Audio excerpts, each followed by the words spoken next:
I've had several out of body experiences. I've spoken with angels and spirits. I've heard a physical voice whisper in my ear while I was completely alone in a room. I believe I've seen glimpses of heaven and the spirit world. I believe I've been shown things about how the afterlife works and how it influences our physical reality, both in ways we can see and ways that we cannot. But what if I told you the greatest revelation I've ever received didn't come from any of these experiences? What if I told you, in the end, none of these experiences is what truly matters? No matter how much of the other world no matter how much hidden knowledge you uncover, no matter how many spiritual experiences you collect, none of it can give you what you're actually seeking. I could spend hours telling you about what I've seen, what I've felt. In fact, it would probably take an entire series just to cover everything.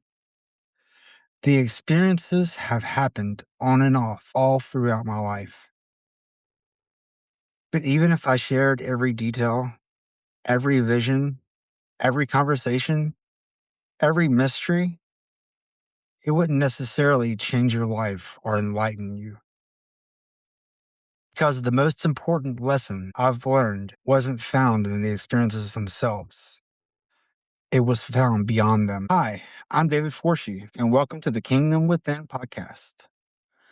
Today, we're going to get at the heart of what I've come to understand about spiritual experiences and what they truly have to offer our lives. We'll explore how I stopped chasing answers, stopped chasing experiences, and how that simple shift changed everything. The footage in this episode comes to us from the Riverwalk here in Gadsden, Alabama. You'll meet Phil the groundhog, and if time permits, I'll also take you to my favorite stream in Jacksonville, Alabama. It's a place where I like to go and sit, reflect, and meditate. But before we begin, if conversations like these interest you, and if you find value in what I'm sharing, go ahead and hit that like and subscribe button. It helps ideas like these reach more people and helps this community continue to grow. Also, be sure to check out our Facebook page. I believe we're at the beginning of something new and exciting. My hope is not only to build a community, but to encourage others to explore these ideas for themselves. So, with all that out of the way, let's get into the episode. But before we get too far ahead of ourselves, I'd like to add something. Had I known other people who had similar experiences growing up, I truly believe that we'd be having a different conversation right now. Because between the ages of 3 and 13, I had a very difficult time fitting in. The experiences I was having were often dismissed as imaginative or viewed as concerning because of what people understood about certain mental health conditions at the time. But looking back, I believe that a better understanding of what I was experiencing could have been nurturing to my development rather than confusing. But even as a young adult, all the way until about a year ago, I found myself making the same mistakes. I would have these profound experiences, and my focus would immediately become the experience itself. I'd try to get back into that state of mind. I'd try to seek out the same meditative states. I'd spend hours of time trying to figure out how it happened so I could recreate it and share it with others. I'd experience feelings of enlightenment and spiritual oneness. I'd think to myself, finally, this is it. This is what I've been looking for. Only to discover that when I tried to communicate it with other people, the results were often frustrating, confusing, and stressful. And when I tried to research it, nothing could exactly explain it. I've spoken briefly about this subject before on this channel, but this is what I've come to call spiritual insanity. To me, spiritual insanity is the endless pursuit of spiritual enlightenment without applying the love and wisdom we discover to our everyday lives. And honestly, I think this might be the most challenging part of meditation, spiritual experiences or out of body experiences. How does what we've learned help our reality? How do we apply it to our real life? There are countless videos about meditation. There are videos explaining how to achieve out of body states. There are even videos discussing the mental health benefits of meditation and altered states of consciousness. But very few people talk about what comes next. How do we take what we've learned and actually use it? How does it help us become a better husband, a better wife, parent, or friend, or just human? I believe the reason this conversation is so rare is because many people view the experience itself as the goal. They see the out of body experience, enlightenment, or mystical state as the pinnacle of the journey. Sometimes it even becomes a form of escape from the reality they are currently living. But none of it means anything if it never shows up in the reality we all share.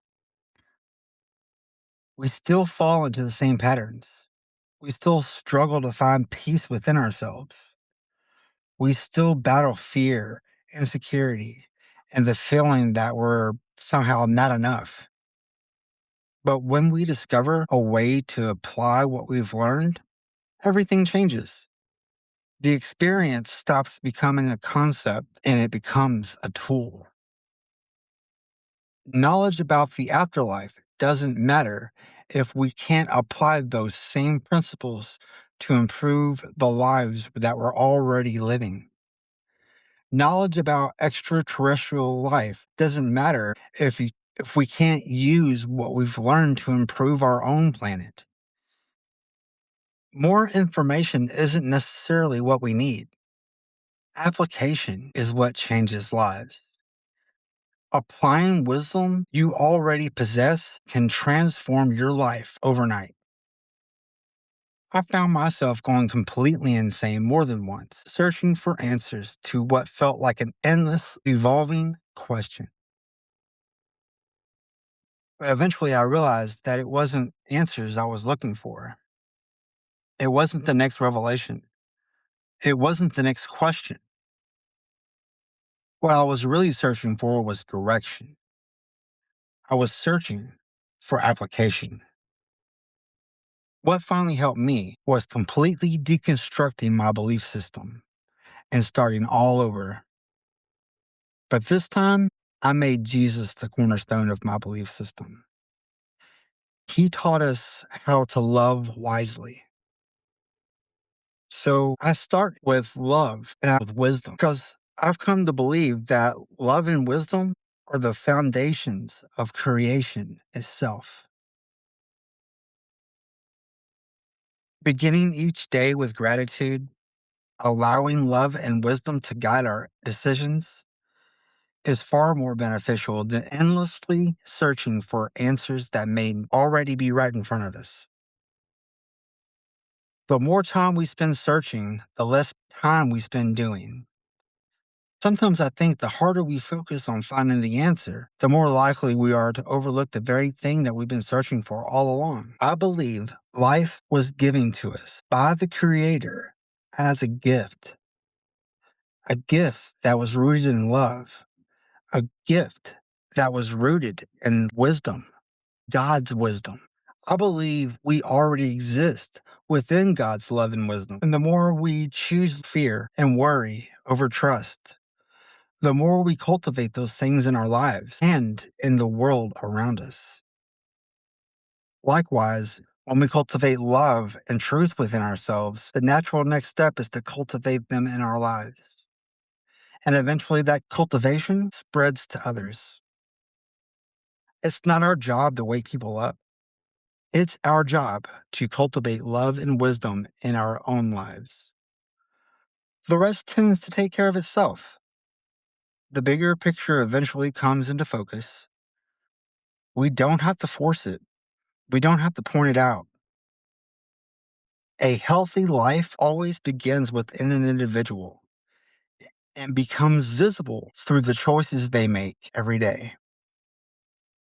Making decisions based upon what you know to be good and true while causing as little harm as possible may be one of the greatest things any of us can do in any given moment. Life is meant to be lived. The only alternative is death. And honestly, that perspective motivates me. It pushes me to use my faith instead of letting it die. If the Lord wouldn't have used love and wisdom to create us, then existence wouldn't exist. So let life reveal itself to you. Let's start cultivating lives built upon love and wisdom. Allow yourself to be wrong. Allow yourself to make adjustments as you go, but make love and wisdom your cornerstone because that's the only block that doesn't break. Applying love and wisdom in each moment is far more important than simply learning about them. I hope this clears some things up for you guys. I hope you guys got something out of this. And I pray that the Lord opens heaven's gates over your life, sending his angels to guide and protect you, filling your heart with love and your mind with wisdom. Until next time, may the Lord bless your life. And special blessings to those of you who stayed to the very end. You know, I love and appreciate you guys. Let me know what you guys think in the comments. What resonated with you? What challenged you? What do you think could improve with this? If you guys have been watching for a while, you guys know it's not the last or the first time that I've talked about this. So just tell me what you think. And I hope you guys really enjoyed it. We often become so concerned with our next step that we miss the point altogether. Sometimes it's less about the outcome and more about the experience of choosing. Until next time, take care.